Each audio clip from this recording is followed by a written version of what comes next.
Part of the NASL Season 4. Yeah, I lose to Hyun, sadly, in the finals of the qualifier. I casted those games. Yeah. You played well though. You came very far. Hyun is a monster though. He really is. MMA is of course our Korean Blue Terran spawning on the right top side of Whirlwind. While TT1 is our Protoss, who is in the NASL studio right now. Of course, he's not in this room, as we have several, well, the office is not huge, but we do have, of course, separated rooms. And he is playing from one of the rooms there. We're going to see TT1 later tonight as well, guys. So if you love Heart of the Swarm, you might want to pick up your subscription pass if you haven't done that already. And if you do have one, make sure to check out the regular, as soon as the regular broadcast finishes, we are going to have our Heart of the Swarm final Root Battle Royale. It's going to be $2,000 for the winner, so either TT1 or Juan is going to win $2,000. Are you confident? You hope you? Yes. Do you really need another $2,000? Yeah. Look, MMA is going Command Center first. CC first. I see. TT1 is going to scout actually to the left bottom side of the map first, so it's going to take him a little while before he is going to see this. When TT1 is going to see this, what do you think he's going to do? Just drop the Nexus immediately? Or because he's already going to be quite late with scouting that, do you think he's going to do something unorthodox or out of the ordinary? Unfortunately, he's going to scout at the last. Most likely he's going to go to the top left afterwards. Yep. So I think he's just going to go like a normal game. He doesn't like to make this out early though. Like in any situation, he never does that. So he might just go Stalker, and he scouts the Nexus, I mean the CC first. He might as well just build a third Nexus, in my opinion. He likes to do that a little bit. But he's going to be a little bit behind, at least economically, if he's going to drop the Nexus at this time. As you can see, this command center is already halfway done for... Oh, he's going cross. Yeah. That's strange. TT1 spider senses. Yeah. So that's pretty good. That means he can put two double Nexus afterwards. That's a common response for CC first. But let's see what MMA does. He can put another command center if he wants. That just like I was talking about the 3 command center opening. Yes. Or he can do another racks and 2 gases, which will be the most normal one. If you see a Protoss player respawn, so for instance, you are the Terran player who goes for the CC first, and you see that he follows it up with double Nexus, how do you like to punish that? What is the first thing that comes in your mind? If I see the double Nexus? Yes. Just make another command center to play, like really make 2 evays and stuff like that. You play really greedy. Yes? Yes, really good against that. And when are you going to go for additional orbitals? Will you also try to drop your third orbital immediately, or are you going to do it a little bit later? Yeah, no, you put it in your main. If you're going to go double lever after 2, you can't defend it against, like, because it's common to do like at A-gate from 3 Nexuses, so you need like the ramp to hold it. I understand. MMA is getting a good scout off right now in the main base of TT1, and he's probably quite pleased to see that everything is normal and this Nexus is pretty late compared to his command center, which already got upgraded to an orbital command. It's going to be 3 command build. Look, he's going to put it on the base. MMA is not afraid, man. So a little bit risky. Oh, but TT1, what is TT1 doing? He's playing normal, seems like. He has double gas, so he's not going to go for the 3 Nexuses. What do you think he's scouting around here with the Stalker? What does he hope to see? Is he perhaps worried about a factory? No, hidden SCV. He doesn't want to get scouted later on. You want to scout around the map with the Stalker, because it's common for Terrans to hide SCV. But if you look at the top right, there's Marines hiding there. He's hoping to catch the Stalker. Of course, there is no gas yet for MMA because he went for triple orbital, so that means that the refineries were a little bit delayed, so TT1 doesn't have to worry about any gas units. He might have to worry about these 5 Marines, as you pointed out, but all that MMA wants to do is intercept this Stalker, which is indeed... Or a probe, yeah. Yeah, or a probe. Probe works too. Do you like killing probes, Juan? I like killing probes, pretty nice. Why do you rather kill a probe or a drone? Probe. Yeah. They make many drones. And if you kill a probe, you feel like it actually means something? Oh, look, it's going to Forge. TT1 is going to Forge without Robo, so that means he's going to focus on gateway units for a little while. It's a little bit risky, but it's understandable because he scouts the CC first, in my opinion, but he's going to have 6 upgrades really fast, so that's pretty good. This is something that TT1 does quite often, though. We saw him play the other week against the Muslim as well, and he was playing a very similar style, getting ridiculously quick upgrades. This Stalker is almost able to intercept this SUV, but the sentries will be there to clean it up. Actually, MMA might be a little bit afraid after seeing those 3 sentries coming down the ramp. Now, it doesn't mean a whole lot, but of course, MMA doesn't have the vision that we do. Exactly. That's the beauty of playing and watching.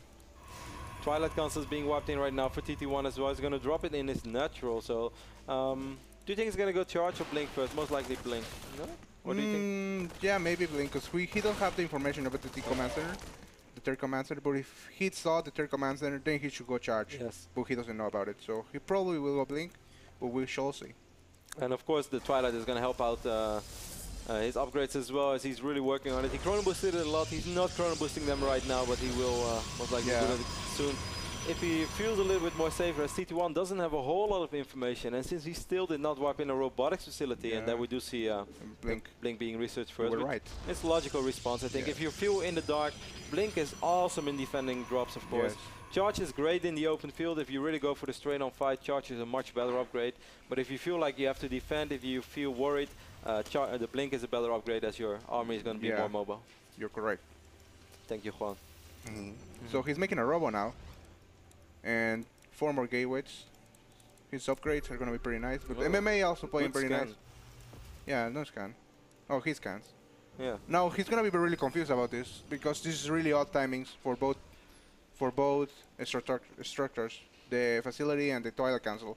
It's not normal timings for whatsoever, so he's going to be a little bit confused about what's going on with TT1's build. But MMA is playing pretty standard, just holding it back and getting sick upgrades too. I'm a little bit surprised that TT1 never tried to scout for the additional command set. Now, of course, in 9 out of 10 occasions, that command set would actually be in the main base rather than just being dropped over here. Exactly. But he never even made an attempt to really scout that. Yeah. Maybe he just focused on his timing. Maybe he has a good timing to hit. We don't know yet, because we didn't talk about it with him. We shall see what he's going to do. The other week against the Muslim, he did hit a sort of timing with roughly 2 Colossus, and I think he is going to try to get charged as well, but then he's really going to have to stop warping in gas-intensive units, and that's exactly what he does right now, as he warps in more Zealots. So we might see him get charged on top of his Colossus build, and then he could potentially hit a 2-2 timing with maybe 1 or 2 Colossus and a lot of charge lots. MMA is moving out on the map right now. He's very Marine heavy, as he has 30 Marines already. I don't think he's going to commit, though. He doesn't have the combat shield upgrade finish. It's like 60 minutes away. He scouts the turn Nexus though, so maybe he's going to try to cancel it, but no. He's going to retreat, playing it safe, which is good in my opinion. Picks off a pylon over here on the left side of the map, while an additional Nexus is being warped in right now for TT1. TT1 has decent positioning of these observers. I always like to put my observers on patrol, so they see just a little bit more. It's more likely that you're going to spot one of these medevacts. This observer, however, is going to spot the army of MMA for now, so he knows what's going on. Yeah, that's good. It's really good to have observers around. Well, ugly supply block for Pyam. So he's going to have to wait 5 to 10 seconds, and his army is moving in. While he has a Colossus queued up, having 1 Colossus would make his army so much better already. Force fields go down there pretty good, but... yeah, that was a good fight for TT1. But he just killed a little army. Still no charge for TT1. No, we see something really odd. He's making a Ghost Academy, even though TT1 is going Colossi. Maybe he's just making it for making it. That's what Terran does. They just making it for stage switches and stuff like that. But he needs to start back in production. I'm a little bit worried right now because Charge is not ready yet, so this means that this army of TT1 is going to be quite slow to move around. Yes. And MMA is starting to have, of course, a sick economy. If you take a look at the work count, he's up to 70 SCVs, while TT1 is just at 60 probes. He's heavily outmining his opponent right now, and that means that his army is going to be so big that he can split it up, and both sides are going to be quite strong. And TT1 is not capable of dealing with 2 strong Terran armies at the same time right now. Yeah, I agree. Oh, Blink is ready, but he doesn't have that many stalkers. Well, he has. He has in his main. He's waiting for the drops. Oh. They're moving it now. But there's a drop coming now. And so he knows about it, and he's hiding the stalkers on purpose because he wants the medevacts to fly in. It's a little bit risky, but if this works out... Oh, one goes down immediately. Second one drops like 3 units. Oh, this is really good for TT1 in my opinion. Yeah, but still, there's a lot of DPS in these few Marauders, so despite this being pretty good, he's still going to lose quite a few stalkers as well. Oh well, some units. Yeah, there's a couple of Marines and Marauders running into the Nexus as well. MMA tried to get out of there with the remaining Marauders that he has. I believe one medevac did make its way out. One medevac empty. I think this was really good for TT1. Yeah, if we take a look at units lost resource tab, we can see that MMA lost quite a bit more than TT1 so far. But we have to admit as well that MMA has been outmining TT1 for quite a while. The thing is, he also lost the medevac, so now and he is forced to make Vikings because he knows there's Colossi incoming. So that's pretty bad to lose the medevacs. There's another drop coming. 2 medevac drop is going to come from the same place. TT1's army looks very strong right now. As we can see, a lot of Blink Stalkers moving across the map. 2-2 upgrades are ready for him. Oh, he's going back. And he has 2 Colossus as well. I guess he's worried about perhaps a Neil drop. Doesn't have any units in his main base right now, and he's supply blocked. Once again, a horrible moment to be supply blocked. Now he's able to warp in units, but it's going to be a little bit too late, and this drop will do a lot of damage. Go. In MMA smartly, he leaves his third and sends it back. The third is on the way back. And this more is going to kill the pylons. Pretty smart move. So TT1 can warp in anything. So he's basically all in, and he's hitting the third at the same time. A couple of units there coming in as well, but of course TT1 still has a really scary push. That's a weird blink Pyam. He's going to lose a lot of these stalkers as they're way too exposed right now. He needs support field.